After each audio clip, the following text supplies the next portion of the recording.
True crime cases often begin in the most ordinary places. A quiet neighborhood, a normal workday, a life that appears to be just beginning. In May of 1990, a young nurse named Marilyn Mitchell moved into a townhouse in Dothan. She had just graduated from nursing school and was excited about her future.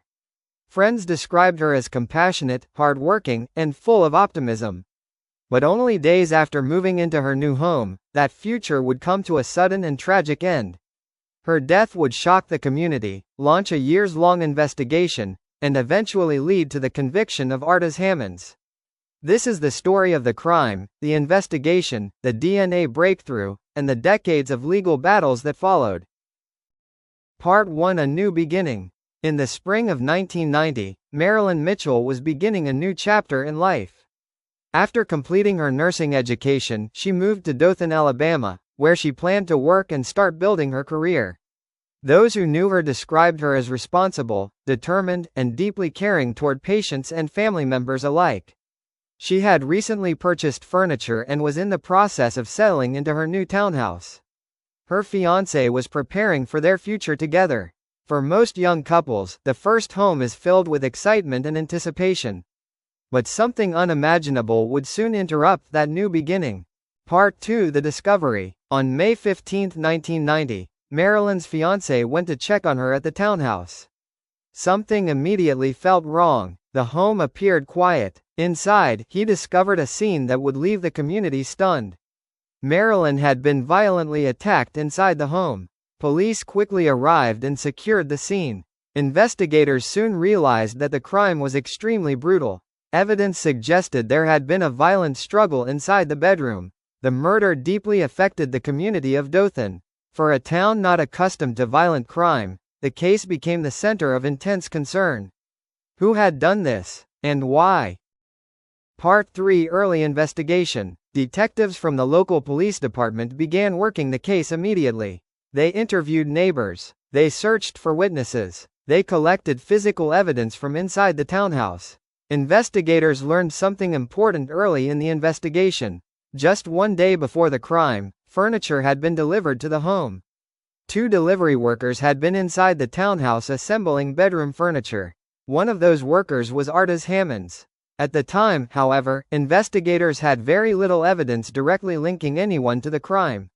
And despite their efforts, the case began to stall.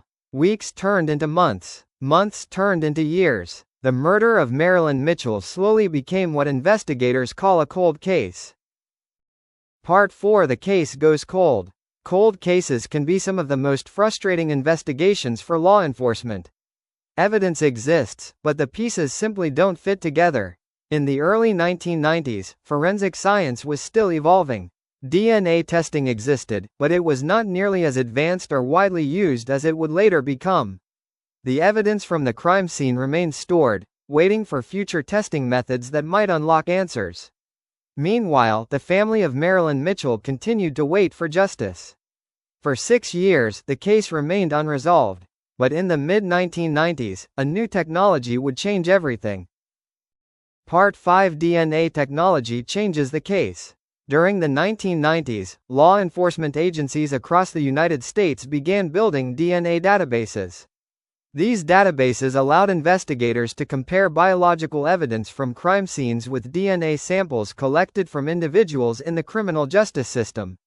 In 1996, authorities collected a DNA sample from Artis Hammonds, who was incarcerated at the time for an unrelated offense.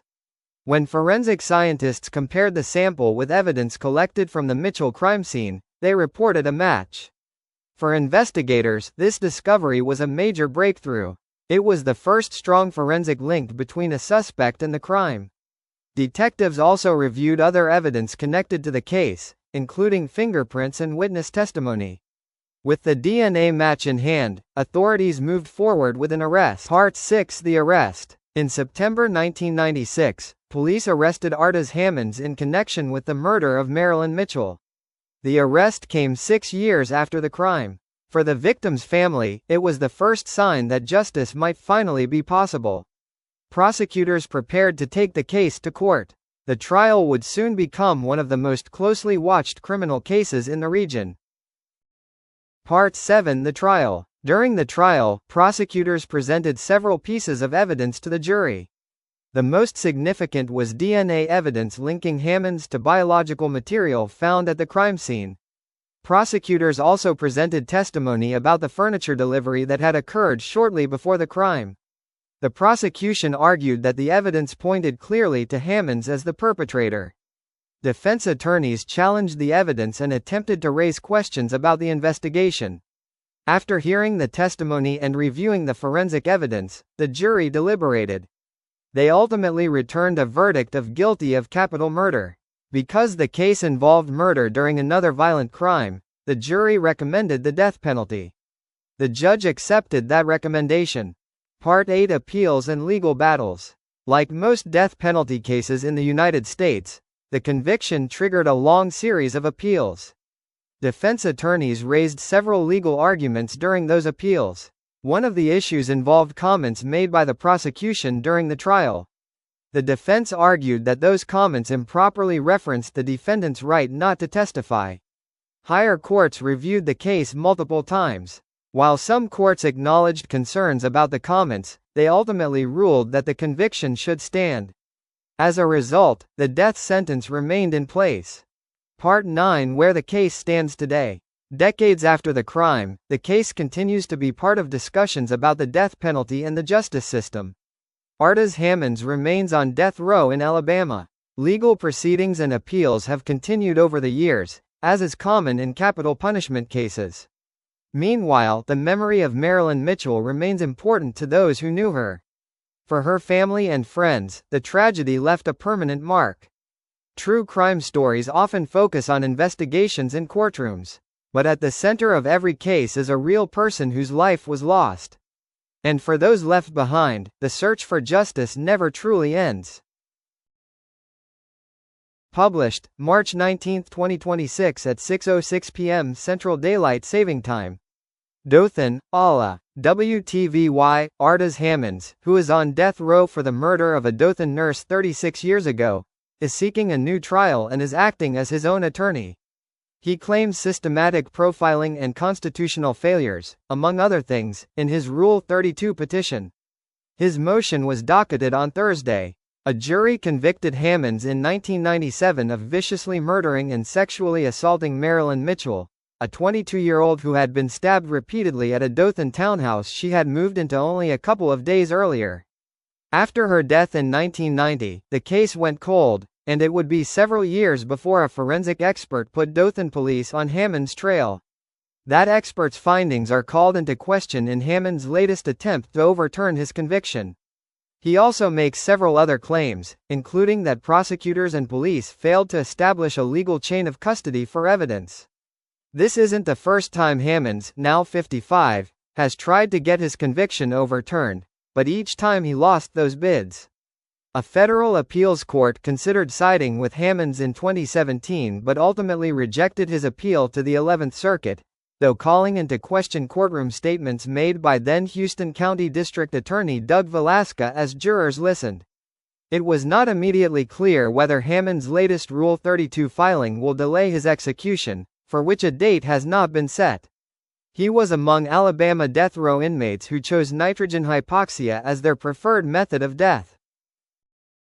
Let me end this video by saying rest in peace to the victim of this crime, Marilyn Mitchell, and I would like to send my condolences to the families affected by this tragedy. It was an awful thing that happened and I know she's pretty missed. And as for Artis Hammonds, to some known as Koran, man, to be sitting in the county jail for as long as you were while being on lockdown for most of it, by itself is tough.